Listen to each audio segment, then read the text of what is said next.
आणि आता एक ब्रेकिंग बातमी आहे। शीतल तेजवानीला पुण्यातील पौड न्यायालयामध्ये आणण्यात आलेलं आहे। बावधन पोलीस स्टेशनमध्ये चौकशीनंतर पौड न्यायालयामध्ये तिला हजर करण्यासाठी नेलेलं आहे।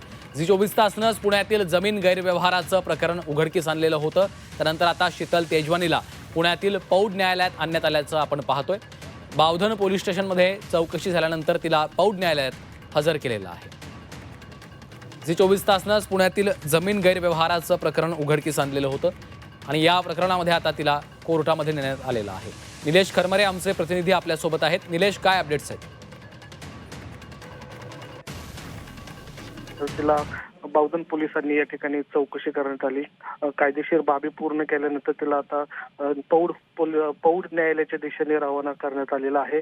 तिथं या ठिकाणी तिच्या सुनावणी होईल, कारण आता तिची जी अटकेची जी कारवाई जी आहे ती आता बावधन पोलिसांच्या ताब्यात आहे। आणि या ठिकाणी आपण बघितलं तर ज्याप्रमाणे पुणे पोलिसांनी तिच्यावर चौकशी केली होती, 12 दिवसांची त्यांच्याकडे पोलीस कोठडी होती। ती पोलीस कोठडी संपल्यानंतर काल तिला येरवडा जेलमध्ये ताब्यात घेण्यात आलं होतं। आणि आता तिला बावधन पोलिसांनी चौकशीसाठी ताब्यात घेतलेलं आहे।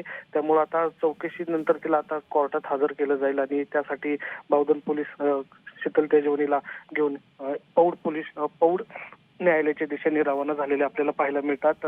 पोलिसांच्या माहितीनुसार या ठिकाणी अधिक तपास करण्यासाठी तिला 8 दिवसांची पोलीस कोठडीची जी मागणी आहे ती बावधन पोलिसांकडून करण्यात येणार आहे। मात्र आता न्यायालय याच्यावर काय आदेश देतं हे पाहणं महत्त्वाचं असणार आहे। मात्र ज्या पद्धतीने तिने जमीन व्यवहार प्रकरणामध्ये गैरव्यवहार केलेला आहे, सरकारची फसवणूक केलेली आहे, त्या प्रकरणी बावधन पोलीस स्टेशनमध्ये गुन्हा दाखल होता आणि त्याच्याच तपासासाठी आता शीतल तेजवानीचा जो ताबा आहे तो आता बावधन पोलिसांकडे आहे। आणि ताबा घेतल्यानंतर अटक जी आहे ते आता बावधन पोलिसांकडे आहे। त्यामुळे आता तिला आता थोड्या वेळातच या ठिकाणी पौड न्यायालयात हजर केलं जाईल आणि कारवाई जी आहे ती कायदेशीर कारवाई या ठिकाणी सुरू होईल। मात्र पोलिसांच्या माहितीनुसार या ठिकाणी अधिक तपासणीसाठी तिला 8 दिवसांची पोलीस कोठडी मागण्याची शक्यता या ठिकाणी व्यक्त करण्यात येते। त्यामुळे आता थोड्या वेळातच यावर कोर्ट काय म्हणतंय हे पाहणं महत्त्वाचं असणार आहे। मात्र काही मिनिटातच या ठिकाणी पौड न्यायालयात शीतल तेजवानीला दाखल केलं जाईल, हजर केलं जाईल। हो, निश्चितच। त्यामुळे आता कोर्टाच्या देखील निर्णयाकडे लक्ष लागलेलं आहे। धन्यवाद निलेश, सविस्तर माहितीसाठी।